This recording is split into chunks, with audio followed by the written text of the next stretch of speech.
Oba, tudo bem? Hoje está um sábado pródigo, bonito.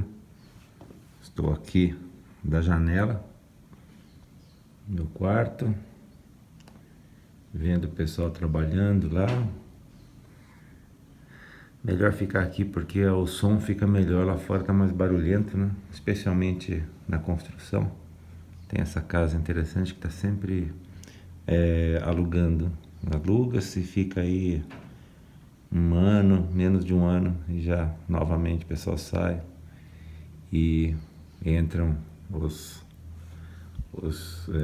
pedreiros e reformam e depois põem para alugar de novo. Que é um negócio bem interessante, assim, como que não se para, né? As pessoas aí, né?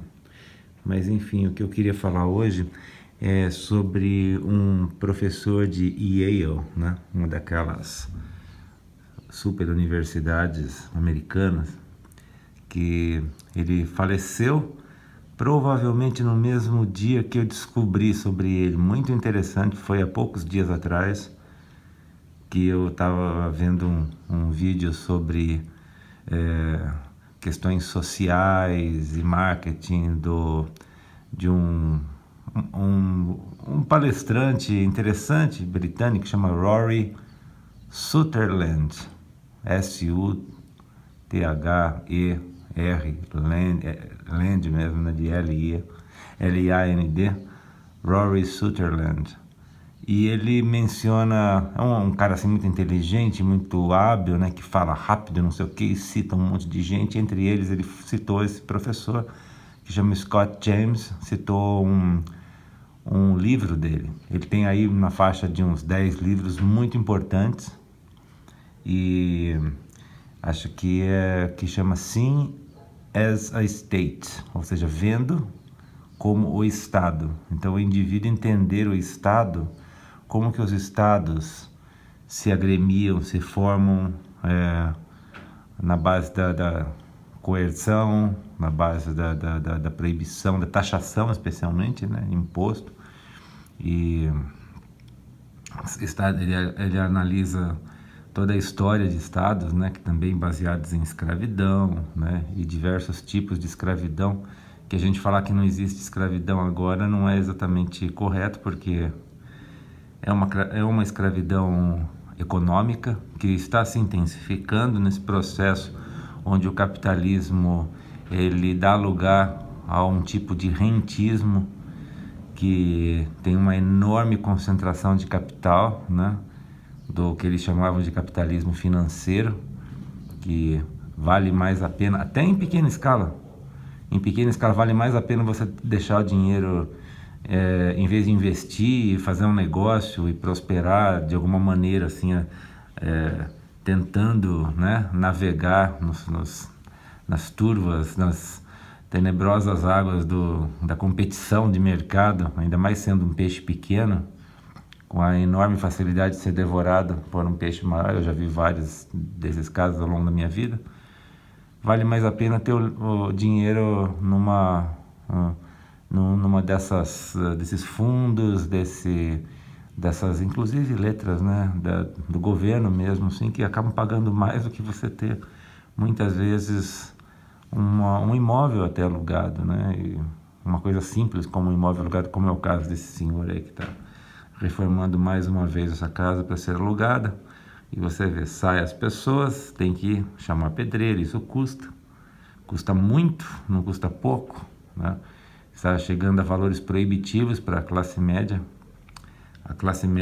baixa, né, da qual eu faço parte, não a outra classe média, né, que dizem que o Brasil é um país dentro do outro, né, e existem duas classes médias aqui, uma que nem a minha e a outra que é a classe média que ganha tem um rendimento mensal na faixa do carro mais barato nacional, né?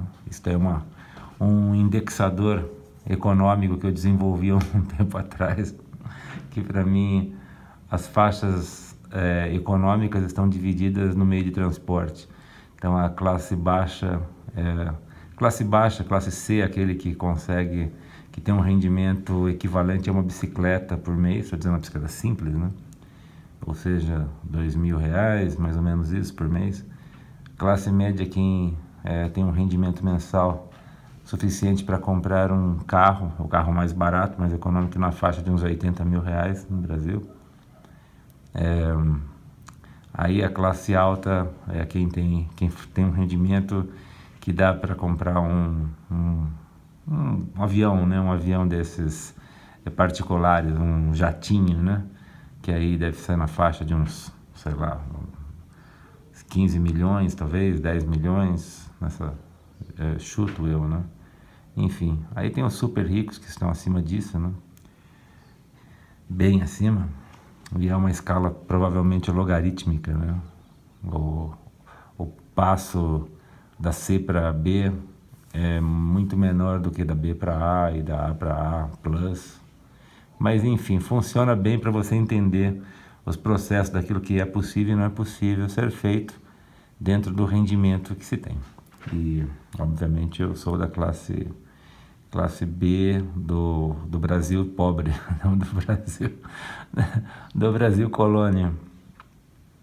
Mas esse James Scott, que é o professor que foi citado pelo Rory Sutherland, eu devo ter visto ele esse mês. Eu tenho quase certeza assim, que foi muito próximo do dia 19 de julho, que foi o dia que ele morreu. Depois que eu vi, fiquei sabendo acho que ontem, e por isso que eu resolvi gravar esse vídeo aqui falando sobre o trabalho dele, que eu achei muito interessante de analisar a formação do Estado. E a coisa mais interessante que eu já vou falar agora, antes que eu me perca, é esse processo parecido com o de um cetáceo, né? O que é um cetáceo? Cetáceo, um golfinho, uma baleia, né? Muita gente ainda acha que é um peixe, né? Fala, é um peixe. Não é peixe, né? Ele tem a coluna ao contrário. O peixe, ele balança o rabo de um lado para o outro. E os cetáceos de cima para baixo, né? Tanto é que falam que se vê uma barbatana, e se a barbatana estiver subindo e descendo na água, é porque é um golfinho, né? Se ela estiver indo de um lado ao outro, é porque é um tubarão, né? O tubarão, ele é um peixe. Ele, inclusive, nem ossos tem, né? Ele tem cartilagens. E o que é um cetáceo, né? É um mamífero que evoluiu, saiu do mar, né? Assim, todo aquele processo da evolução humana, da evolução das espécies, que os animais nasceram, né? No mar, depois eles migraram para a terra, desenvolveram patas, desenvolveram a coluna vertebral do jeito que nós temos, né? E os cetáceos também têm. E aí alguns desses animais que já eram terrestres foram voltando de novo para a água, né? Como, sei lá, uma lontra, né? Você vê esses animais que já são mamíferos e tudo, mas são muito adaptados à água, né? E depois vão voltando e se tornam de novo animais marítimos de grande porte, né? De grande competência, com sonar, com toda aquela capacidade, com cérebro privilegiado e tal, que são os cetáceos, né? Uma baleia assassina, que ele chama orca, né? Que é uma coisa sensacional, ela tem estratégias de caça, né? Entre elas, comportamentos, né, de grupo, conseguem se comunicar a centenas de quilômetros de distância umas com as outras através de comunicação por síntese FM, né, que é a modulação da frequência em vez da amplitude. Ou seja, tem um monte de coisa sensacional para se falar a respeito desses bichos. E eles então fizeram um caminho de volta. Eles saíram, evoluíram como todos nós, alguns ficaram, os macacos, né, e nós dentro do grupo dos homini, né, o Homo sapiens, ficou e eles voltaram. E o que isso tem a ver com o James Scott, com essa questão de Estado e tal? Porque ele fala de uma coisa que eu nunca soube, dos grupos de pessoas que sempre evitaram fazer parte do Estado, por uma razão ou por outra, ou por perseguição, fugindo de doenças, de pandemias, fugindo de escravidão e tal. E aí eles voltam ao estado selvagem, voltam a viver. Então ele fala dos grupos. Bom, aí que tá, já tem uma coisa esquisita, porque na Wikipédia fala que ele nasceu em New Jersey, Mas eu vi a entrevista dele, ele fala muito bem, muito agradável ver, escutar a entrevista dele, um professor assim muito habilidoso e tal. Ele fala que ele é do Sudeste Asiático, porque eu nasci no Sudeste Asiático. Ele não tem cara de asiático, não tinha cara de asiático, tinha até olho claro e tudo mais, mas enfim. Eu falei, pode ser que, né, que a família dele era de lá, e enfim. Mas na Wikipédia fala que ele nasceu em New Jersey, mas ele se identificava como do Sudeste Asiático. E nessa palestra, que é fácil encontrar no YouTube, ele fala que tem na faixa de 200 milhões de pessoas vivendo. 200 milhões é a população do Brasil, ou seja, que de pessoas que foram ao longo dos últimos 1.500 ou 2.000 anos saindo, escapando dos estados, os estados opressores lá da Índia, do Paquistão, da China, Coreia, toda aquela região toda. As pessoas ficou um amalgamado de culturas diferentes, etnias diferentes que vivem nas montanhas e tal, nos lugares onde não compensa para o Estado ir lá e puxar de volta. Então eles vivem todos nessa situação de nômades, né? Numa situação muito parecida. Por isso que eu fiz essa ponte do cetáceo, né? Que ele sai da água, o animal evolui e depois ele volta para a água, né? Então ele sai dessa circunstância pré-histórica, né? Antes da época do bronze e tal, e depois volta. Então quando a gente vê populações, por exemplo, indígenas, e ele menciona isso, menciona Yanomamis e outras, Guarani, que eu sempre pensei que fossem culturas primitivas que não chegaram a épocas da evolução natural da sociedade, né, do plantio, a questão agrária e tudo mais, que eles não chegaram até isso. Eles se mantiveram ainda na questão primitiva. E talvez não seja, talvez seja como um cetáceo. Segundo esse James Scott, não, isso de fato aconteceu, especialmente quando teve a invasão espanhola e portuguesa e tal, e aquela questão de escravidão de índios e morte, né, por febre, as febres, né, dos vírus europeus que vieram com os navios, e muitos índios morreram, aquela coisa toda. Eles fugiram e se transformaram em nômades e voltaram, e abandonaram a agricultura, deixaram de ser, como é que se fala quando é o contrário de nômade? Esqueci agora, quando está estabelecido em terra, tem propriedades e tudo mais.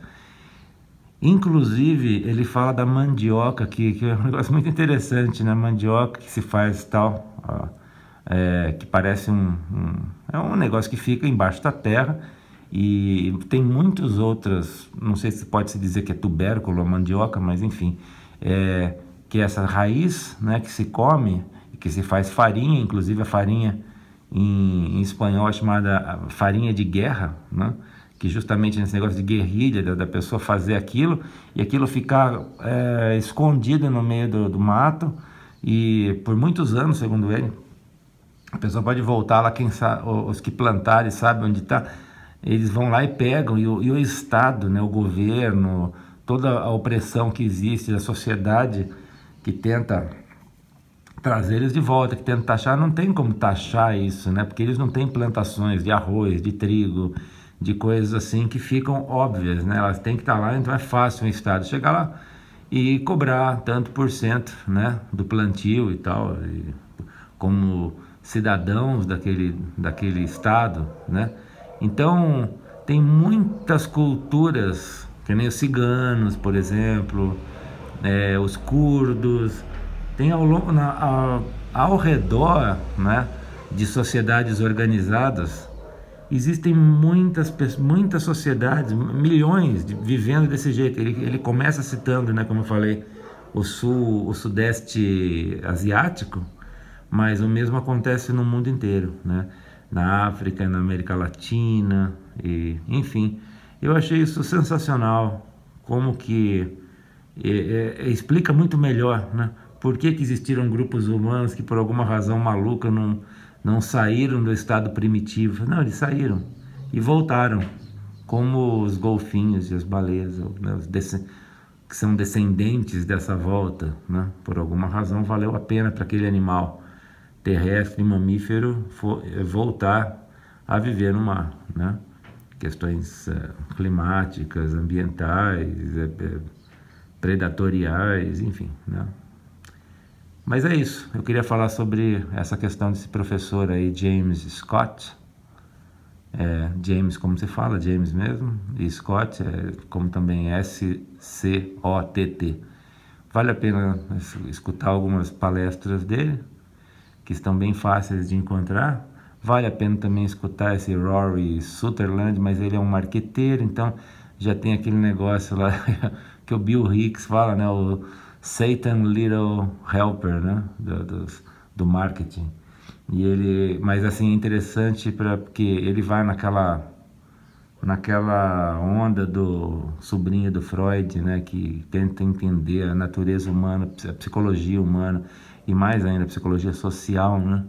Porque eu acho que o nosso aspecto, a gente sempre, nessa nossa cultura ocidental, final do século XX, começo do século XXI, né, que já nem é tão mais começo, já passou quase um quarto, o individualismo é muito forte, então a gente sempre pensa na evolução pelo aspecto do indivíduo e a sociedade, mas eu acho que o que evolui mais é a sociedade, né? Não dá pra gente entender um ser humano sem a sociedade.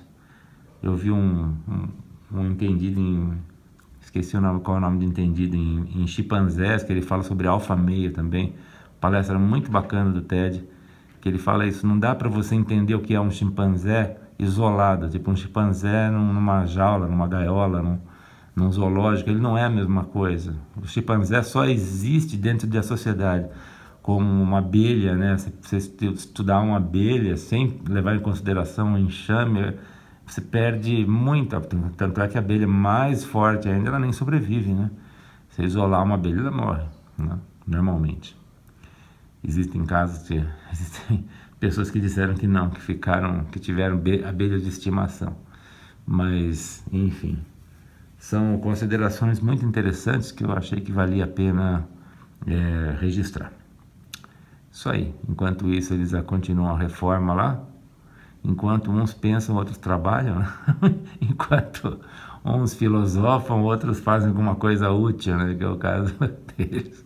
Mas eu acho que é útil, assim, entender, assim, esses processos sociais, inclusive, com uma questão de entender melhor, querer você chamar uma baleia de peixe, e pensar nela como um peixe, ou pensar nela como um mamífero, né? Aí você entende muito mais esse processo, e como a evolução também, muitas vezes, ela não vai sempre progredindo, ela caminha em loopings, né? E esse looping não é necessariamente uma regressão, mas é um revisitar de uma maneira diferente do mesmo processo, do mesmo meio, né? Como as baleias voltaram a habitar o oceano, mas com uma sofisticação muito maior, né? Do que outros peixes, né? Do que os peixes. Enfim, é isso.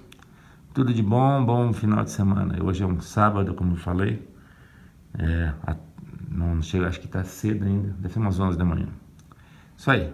Um abraço.